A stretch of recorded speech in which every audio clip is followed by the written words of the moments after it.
నమస్తే. Welcome to our channel. Senior journalist Damu Balaji గారు ఉన్నారు. వారితో మాట్లాడదాం. సార్ నమస్తే సార్. నమస్తే. సార్ 'గేమ్ చేంజర్' మూవీలో కొన్ని పాటలు తీసేశారు అంటున్నారు సార్. దానివల్ల ఫ్యాన్స్ కూడా చాలా గొడవ పెడుతున్నారు అంటున్నారు. అసలు ఏ పాటలు తీసేశారు సార్? అసలు ఎందుకని తీసేశారు పాటలు? పాటలు తీయలేదండి. ఒక పాట తీశారు. సో, దాంతో ఇప్పుడు గొడవలయిపోతున్నాయి. Okay sir. కాకపోతే ఏందంటే సినిమా దీని మీద రకరకాల పుకార్లయితే వస్తున్నాయి. పాటలు లేవంట కదా అన్నట్టుగా కూడా రాస్తున్నారు. బట్ నేను చూసా కాబట్టి 'నానా హైరానా' అనే పాట తీసేశారు. 'నానా హైరానా ప్రియమైన హైరానా అరుదైన హైరానా' అన్నట్టుగా పాట లిరిక్ ఉంటుంది. అది నిజానికి బాగా హిట్ అయింది. దాదాపు 5,10,00,000 ఇందాక చూస్తే 5,10,00,000 మంది దాన్ని చూశారు యూట్యూబ్లో. సో అంత మంచిగా హిట్ అయింది అది. 'జరగండి జరగండి నానా హైరా' ఈ రెండు మంచి హిట్ అయినాయి. అంటే ఆడియో పరంగా కూడా హిట్ అయిన పాటలు అవి. మరి అంత హిట్ అయిన సాంగ్ ఎందుకు సార్ తీసేశారు? అదే వస్తున్నా. అంటే మనకి ఫస్ట్ సాంగ్ మచ్చ మచ్చ సాంగ్ ఉంటుంది. అది చాలా బాగుంటుంది. వైజాగ్ బీచ్ ఇవన్నీ చాలా ఇంట్రెస్టింగ్ తీశారు. దాని తర్వాత ఇంకొన్ని మనకి 'నానా హైరానా' చాలా మంచి పాట. అది రాసింది వచ్చి రామజోగయ్య శాస్త్రి అనమాట. లిరికల్గా కూడా చాలా బాగుంటుంది. దాని తర్వాత తమన్ దాని మ్యూజిక్ కూడా డిఫరెంట్గా చేశాడు. అంటే western and Karnataka fusion music చేశాడు దానికి. అందువల్ల అది ఒక సౌండ్స్ కానీ అన్నీ కూడా వెరైటీగా ఉంటుంది. అది 'నానా హైరానా' ఒక మంచి మెలోడీ, డ్యాన్స్ కూడా మెలోడీ పరంగా వాళ్ళిద్దరి ఇది బాగుంటుంది అన్నమాట. కేఆర్ అద్వానీ అండ్ రామ్ చరణ్ స్టెప్స్ కూడా చాలా గ్రేస్ఫుల్గా బాగుంటాయి. తర్వాత పాడింది కూడా కార్తిక్ అండ్ శ్రేయ ఘోషల్ ఎంత స్వీట్ వాయిస్ ఉంటుందో మనకు తెలుసు.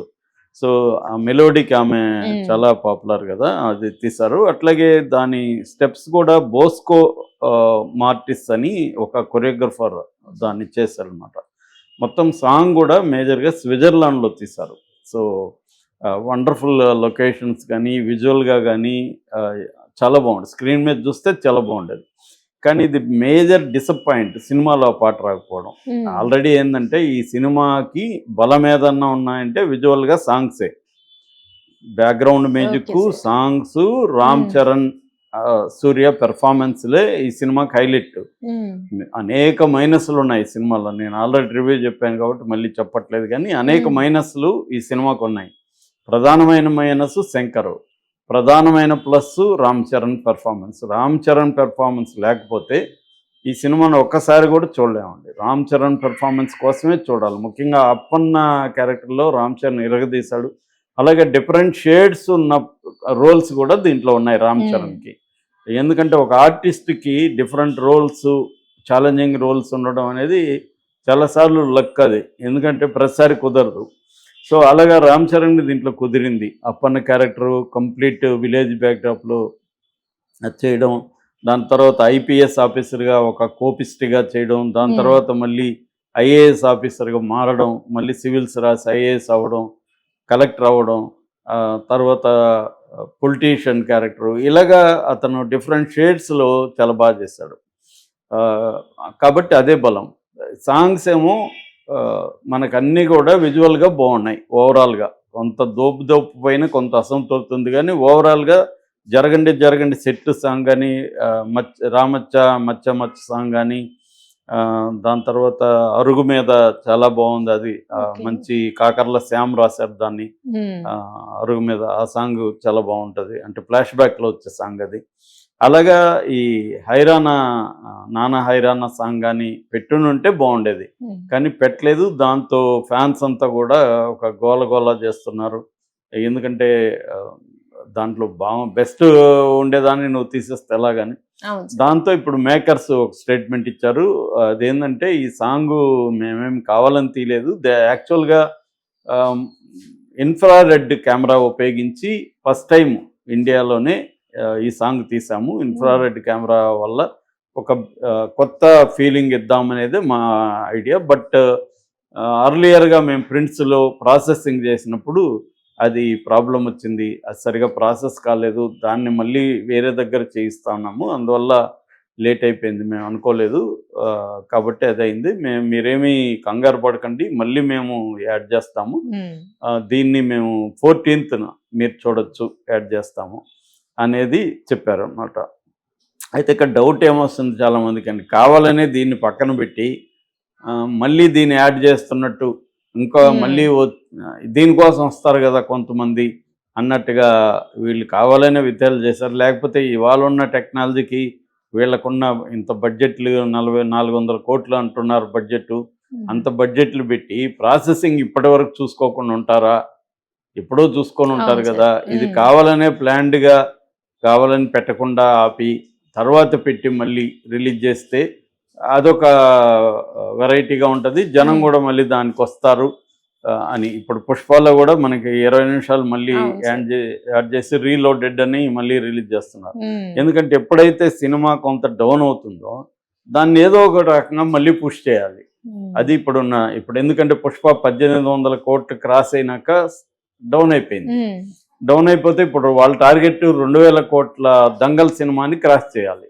క్రాస్ చేయాలంటే ఇప్పుడున్న ఈ ఫేస్లో క్రాస్ చేసే పరిస్థితి కనబడలే. అందుకని మళ్ళీ దాన్ని ఏదో ఒక రకంగా పైకి లేపాలి. అందుకని ఇప్పుడు రీలోడ్ అని మళ్ళీ 20 నిమిషాలు కలిపి కొత్తగా ఉందంట, బాగుందంట అని ఒక టాక్ క్రియేట్ చేసి మళ్ళీ జనాల్ని రప్పించాలి. అది వాళ్ళ ప్లాన్. అలాగా వీళ్ళు కూడా ఏమన్నా సాంగ్ని కావాలని పక్కన పెట్టి దాని తర్వాత ఇప్పుడు మళ్ళీ మేము ప్రాసెస్ చేసాము, ఇప్పుడు 14th నుంచి చూడండి అని మళ్ళీ పెట్టి దీన్ని చేస్తారా? ఎందుకంటే బాగా మిక్స్డ్ టాక్ వచ్చింది ఇప్పుడు సినిమాకి. ఎక్కడ కూడా ఇనానిమస్గా చాలా బాగుంది సినిమా, బ్రహ్మాండంగా ఉందన్న మాట నేనైతే ఉండలేదు. నేను దాదాపు నా అభిప్రాయం పక్కన పెడితే నేను చూశాను, నా అభిప్రాయం చెప్పాను ఆల్రెడీ. అది కాకుండా నేను అనేక ఆడియన్స్ రివ్యూలు చూశాను, కొంతమంది జెన్యూన్గా చెప్పే రివ్యూస్ చూశాను. ఈవెన్ తమిళ వాళ్ళు, ఎందుకంటే శంకర్ కాబట్టి తమిళ వాళ్ళు లోన్ చేసుకున్నారు. విడాముయర్చ్ అని అజిత్ సినిమా కూడా దీనికోసం ఆపేశారు. శంకర్ సినిమా వస్తూ ఉంది, పైగా RRR తమిళనాడులో కూడా బాగా ఆడింది. ఆల్రెడీ రామ్ చరణ్ ఓన్ చేసుకున్నారు కాబట్టి రామ్ చరణ్ శంకర్ అంటే ఒక బజ్ క్రియేట్ అయింది, పైగా మెగా బడ్జెట్ సినిమా ఇది. అందుకని తమిళ వాళ్ళు వాళ్ళు కొంత ఫ్యాన్స్గా ఉండరు కదా, రామ్ చరణ్ ఫ్యాన్స్ అంటే పొగిడేస్తారు. ఇక్కడ అట్లా కాకుండా వాళ్ళు ఎట్లా చెప్తున్నారు చూస్తే 90% అక్కడ ఆడియన్స్ ఇది బాగాలేదు, అసలు శంకర్ సినిమాలోనే వరస్ట్ అన్నట్టుగా మాట్లాడుతున్నారు. దీనికంటే ఇండియన్ 2నే బాగుంది అనేది కూడా చాలా మంది మాట్లాడారు. వాళ్ళు చెప్తున్నది కూడా రామ్ చరణ్ పెర్ఫార్మెన్స్ కోసమే ఈ సినిమా చూడాలి, రామ్ చరణ్ బాగా చేశాడు, శంకర్ ఇంక సినిమాలు మానుకుంటే మంచిది అన్నట్టుగా కూడా కామెంట్లు చేశారు. ఎందుకంటే శంకర్ మార్క్ ఏమాత్రం లేదు, శంకర్ పాత ఆయన ఎప్పుడో నేను చిన్నప్పుడు సినిమా చూసినట్టుందని కూడా ఒక అబ్బాయి కామెంట్ చేశాడు. అంటే ఇవాళ నిజానికి శంకర్ చాలా అడ్వాన్స్డ్గా గ్లోబలైజేషన్ తర్వాత వచ్చిన కల్చర్ని ఫస్ట్ టైం సినిమాల్లోకి తీసుకొచ్చింది శంకరే.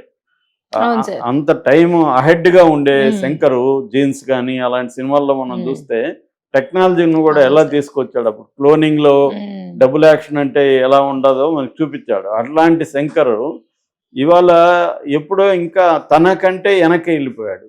సో అలాంటి ఫీలింగ్ ఉందని చెప్తున్నారు. సో శంకర్ ఏమన్నా మార్క్ ఉందంటే ఓన్లీ పాటలే. అది కూడా చాలా మంది కామెంట్ అయింది, 75 కోట్లు పెడితే నేను కూడా తీస్తాను ఎందుకంటే మంచి పాటలని అంటున్నారు. సో 75 కోట్లు ఖర్చు పెట్టి మంచి పాటలు అయితే తీశాడు, వర్త్ అయితే ఉంది. ఆ 75 కోట్లు మనకి స్క్రీన్ మీద అయితే వేస్ట్ కాలేదు, అంతవరకు శంకర్ మార్క్ ఉంది. కానీ ఇవాళ పాటలు బాగుండడం, ఫైట్లు బాగుండడం కాదు, మేజర్గా ఏంటంటే కథ, స్క్రీన్ ప్లే, ఈ రెండే అండి పట్టు. అవి ఇంట్రెస్టింగ్ నడిపించాలా, నెక్స్ట్ పర్ఫార్మెన్సెస్ బాగుండాలి. సో ఇవన్నీ బాగుండి కూడా మెయిన్గా కథ, స్క్రీన్ ప్లేలో రొటీన్ దీన్ని ఎంచుకున్నాడు, ఏమాత్రం మార్క్ చేయలేపాడు. శంకర్కి ఏంటంటే గతంలో సుజాత అనే ఒక గొప్ప రైటర్ ఉండేవాడు, సుజాత రంగనాథన్. వాళ్ళ భార్య సుజాత కాబట్టి ఆయన సుజాత పేరు పెట్టుకొని రాశాడు. చాలా అద్భుతమైన పుస్తకాలు రాశాడు, దాదాపు 100 నవల్స్ పైన రాశాడు ఆయన శంకర్ సినిమాలన్నిటికీ రైటర్ అనమాట.